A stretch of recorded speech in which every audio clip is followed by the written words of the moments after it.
Hello दोस्तों, आखिरकार उपराष्ट्रपति का चुनाव भी संपन्न हुआ। हमारे देश का 15वां उपराष्ट्रपति का चुनाव था और बहुत इंटरेस्टिंगली देखा जाए तो ये बहुत करीबी अंतरों से जीता गया। यानी कि इस समय पर दोनों पार्टियां, जो विपक्ष है और एनडीए है, दोनों ने अपनी पूरी पूरी ताकत यहाँ पर लगाई।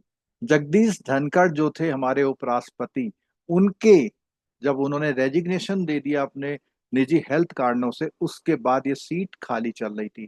तो ऐसे समय में 5 साल से पहले राष्ट्रपति का चुनाव कराना जरूरी हो रहा है। दोस्तों, आप सभी का हमारे इस चैनल में स्वागत है और आप सभी से रिक्वेस्ट है, अगर आपने अभी तक चैनल सब्सक्राइब नहीं किया तो चैनल सब्सक्राइब कर लीजिए, क्योंकि इस तरह की इंटरेस्टिंग और जानकारी भरी सारी वीडियोस आप तक पहुंच पाए। तो दोस्तों, ये इस वीडियो में हम आपको उपराष्ट्रपति कौन बना, कैसे बना और कैसे बनता है, क्या कॉन्स्टिट्यूशनल प्रोविजन है, उसके बारे में बात कर रहे हैं। सबसे पहली बात, उम्मीदवार दो थे इस बार दो उम्मीदवार में पहले उम्मीदवार थे हमारे जो है सीपी राधाकृष्णन, और दूसरे उम्मीदवार थे हमारे जस्टिस बी सुदर्शन रेड्डी। तो दो उम्मीदवारों के बीच में बहुत ही दिलचस्प जो मुकाबला हुआ और अंततः जीते सीपी राधाकृष्णन, जो एनडीए यानी बीजेपी लेड गवर्नमेंट के उम्मीदवार थे। अब इसमें अगर हम बात करें इनके भूमिका की, इनका जो पृष्ठभूमि थी वो क्या थी। सबसे पहली बात, ये आरएसएस से जुड़ी जुड़ी पृष्ठभूमि के बीजेपी के नेता थे।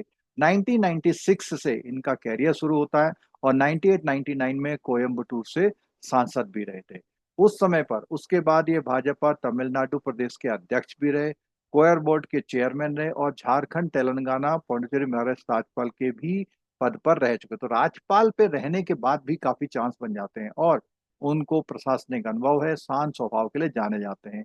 उनको कुल मिलाकर 452 वोट इस वोटिंग में मिले। तो दोस्तों, अब बात करते हैं हम दूसरे जो कैंडिडेट थे हमारे उनके बारे में। Justice B Sudarshan Reddy supreme court के पूर्व न्यायाधीश रह चुके हैं। उन्होंने ये कहा कि हम संवैधानिक मूल्यों की रक्षा के लिए, लोकतांत्रिक संस्थाओं को मजबूत मजबूत करने के लिए हम लोग काम करेंगे। उनको केवल 300 वोट मिले। अगर हम बात करें दोस्तों पूरे चुनावी गणित की, तो चुनावी गणित में हम देख पाते हैं कि पूरा जो हमारा चुनाव का वो है, हमारे पास लोकसभा और राज्यसभा के कुल मिला के जितने भी लोग हैं, सब लोग इसमें वोटिंग करते हैं। अब लोकसभा में एक सीट खाली है तो कुल मिला के 542 सीटें हैं, और राज्यसभा में 245 में 6 सीट खाली है, 239, कुल मिला के 781 सीटें जो है यहाँ पर है। अब दोस्तों, बात करते हैं कि जब ये इलेक्शन हुआ तो किसको कितने कितने वोट मिले। देखिए, 452 इनको मिले, 300 वोट इनको मिले। अब यहाँ पे जो वोटिंग हुई वो 767 लोगों ने यहाँ वोटिंग करी, जिसमें 752 वैध और 15 अवैध वोट पड़े। देखिए, ये बड़ी सरप्राइजिंग बात है कि इतने सारे लोकसभा राज्यसभा के लोग अवैध वोटिंग कर रहे हैं। अवैध वोटिंग के पीछे इंटेंशन भी हो सकती है, क्योंकि ये अगर किसी पार्टी को जाते तो दूसरी पार्टी को इससे फर्क पड़ता। तो 98.2% जो है मतदान हुआ। 60% इनको मिले, 40% इनको मिले, और हमारे 15वें राष्ट्रपति के रूप में जो है सीपी राधाकृष्णन हमारे 15वें राष्ट्रपति के रूप में हमारे सामने अब आ गए। अब दोस्तों, बात करते हैं कि ये जो वोटिंग प्रक्रिया होती है, कॉन्स्टिट्यूशनल प्रोविजन की बात करते हैं। संविधान के आर्टिकल 63 में उपराष्ट्रपति का पद है और ये राज्यसभा का पदेन सभापति भी होता है। उसके साथ साथ अगर राष्ट्रपति नहीं होगा तो ये उसका काम भी देखता है। और इसमें चुनाव की प्रक्रिया है, दोनों सदन के लोग इसमें वोट में पार्टिसिपेट करते हैं। इनका 5 साल का कार्यकाल होता है और इनके पुनः निर्वाचन यानी बार बार भी ये उपराष्ट्रपति बन सकते हैं। ठीक है।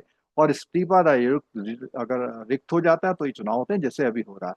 अब इसमें एक बहुत जानकारी वाली चीज है कि ये कैसे जो है चुनाव किए जाते हैं। तो दोस्तों, जो वोटिंग स्टाइल है, चुनाव की प्रक्रिया है, इसमें लोकसभा राज्यसभा के जितने निर्वाचित हो या मनोनीत हो, दो तरह के सदस्य होते हैं, ये सब शामिल होते हैं। इसमें विधानसभाओं का कोई भी रोल नहीं होता, जबकि राष्ट्रपति के मतों में इनका रोल होता है। वोटिंग सिस्टम ये सीक्रेट बैलेट से होती है। बहुत सरप्राइजिंग है, इसके लिए कोई वोटिंग मशीन इस्तेमाल नहीं होती। बैलेट पेपर से इसका जो है सीक्रेट, यानी कि कोई छुपा छुपा के सब लोग अपना वोट डालेंगे। और सिंगल ट्रांसफरेबल वोट होता है, जो कि आपको जानना जरूरी है, इस वीडियो में ये भी हम बताएंगे। यानी सब लोग अपना जब वोट देते हैं, मान लिया दो कैंडिडेट थे, तो वो कैसे अपने करेंगे कि पहला प्रेफरेंस में एक के नाम पे टिक करेंगे, दूसरे प्रेफरेंस में दूसरे के नाम पे टिक करेंगे। अगर ये 3-4 लोग होते तो अलग अलग करते। इसका मतलब ये हुआ कि केवल एक वोट नहीं दे रहे, जितने कैंडिडेट है सबको वोट दे रहे हैं, लेकिन क्रम में दे रहे हैं, ठीक है। अब काउंटिंग सिस्टम में क्या था कि सबसे पहले हम पूरे सबको उठाते हैं और एक नंबर में किसको चुना गया सबने, उसका नाम लिख लेते हैं। 2 नंबर में किसको चुना गया, उसका नाम लिख लेते हैं। इस तरह जो सबसे पहले नंबर में जिसका सबसे ज्यादा होता है वो जो है जीत जाता है। तो 2 ही कैंडिडेट थे, तो इसमें जो है 1 2 का कोई फर्क पड़ना नहीं था। जिसने भी 1 नंबर, 1 नंबर का मतलब, मान लिया 50 लोगों ने 1 नंबर को यानी कि राधा कृष्णन को चुना, और 45 ने 2 नंबर को चुना पहले नंबर पे, तो सिंपल सी बात है, ये जीत गए, ठीक है। अगर पहले राउंड में कोई नहीं जीतता बाई चांस, तब उस समय पर हम दूसरे नंबर को देखते हैं। इसकी प्रक्रिया हम नीचे, और इसमें पार्टी कोई भी एक ऐसा आदेश पारित नहीं करती जिसको मानना ही सबको पड़े। सब अपने अंतरात्मा से चुनाव दे, वोट दे सकते हैं, यानी कोई पार्टी किसी को भी दे सकती है, ठीक है। 9 सितंबर को ये पूरा हुआ और 1 घंटे में हो गए, ठीक है। अब इसमें बात करते हैं दोस्तों कि ये जो सिंगल ट्रांसफरेबल वोट सिस्टम क्या है, इसे समझ लीजिए। देखिए, सबसे पहले क्या होगा, वोट ट्रांसफर होता है, यानी आपका वोट अगर काम नहीं आया तो जो सबसे नीचे वाला होता है, सबसे कम वोट जिसको मिले होते हैं, जैसे मान लिया एक सी कैंडिडेट है, सी कैंडिडेट को 5 लोगों ने नंबर 1 दिया मान लिया, तो सबसे कम वोट मिले तो इसको आउट करेंगे। अब ये देखेंगे कि उस उन्होंने दूसरे नंबर को किसको वोट दिया था, तो दूसरे नंबर में मान लिया उन्होंने ए को दिया बी, तो वहां ऐड हो जाता है।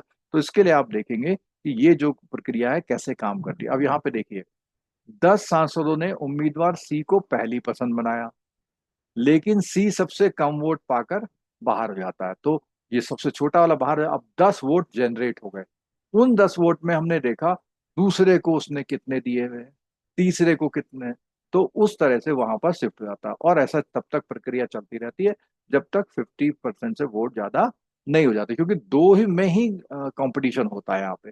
वोट सबको डाल रहे हैं लेकिन बाकी लोग बाहर चले जाते हैं। तो इसमें पूरा प्रोसेस यहाँ पर आपको बता रखा है, और इसमें किसी का भी वोट बेकार नहीं जाएगा।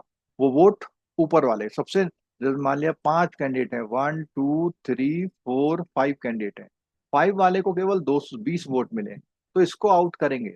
लेकिन इनके बैलेट पेपर पर ये तो पहला नंबर हो गया, 5 नंबर को उन्होंने पहला दिया। अब दूसरा नंबर जिसको दिया, अब दूसरा नंबर 20 लोग हैं, मान लिया 5 लोगों ने इसको दिया दूसरा नंबर, 3 लोगों ने इसको दिया है, और 12 लोगों ने इनको दिया, तो ये वोट इनके में जुड़ जाएंगे। फिर हम देखेंगे कि कौन जीत रहा है, तो इस तरह से ये प्रक्रिया पूरी होती है। तो दोस्तों, इस बार का चुनाव जो था काफी इंटरेस्टिंग रहा, क्योंकि सामने वाली पार्टी जो जो इंडिया गठबंधन है, उन्होंने अपनी जोड़ने की कोशिश करी और 300 का आंकड़ा तक लेके आए। कुछ लोगों ने वोट नहीं दिया, कुछ शामिल नहीं हुए, और जो ये नीतीश यादव की पार्टी है, उधर आपकी जो तमिलनाडु की पार्टी है, ये पार्टियां जो है आंध्र प्रदेश की रेड्डी वाली, तो ये लोग जो है सी के नायडू वाले, ये लोग जो है इसमें शामिल हो गए। तो इससे जो है ये हुआ।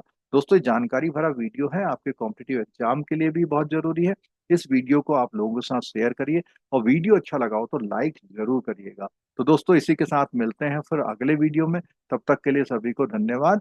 आपका सभी का बहुत बहुत धन्यवाद, आपने वीडियो पूरा देखा। Thank you so much.